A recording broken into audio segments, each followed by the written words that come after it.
Ал қазақ елі қазірна көшеде тұратын қазақ жігіттері көп болып кетті. Солардың бүгін барып, өзім қамшымен сабайын деп отырмын.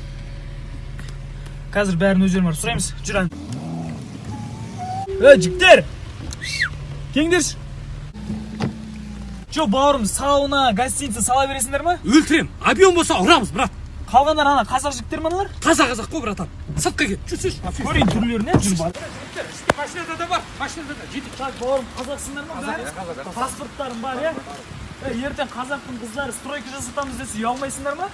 Не үшін? Адал еңбек қой, бауырым. Ақша керек қой. Ақша керек түсін бе, бауырым?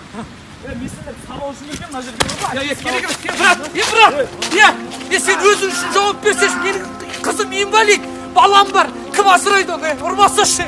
Бауырым, мен сен конкретно түсініп тұрмын да, бірақ маған да хайп керек болып тұр. Ұрмасқа болмайын деп. Берегіші.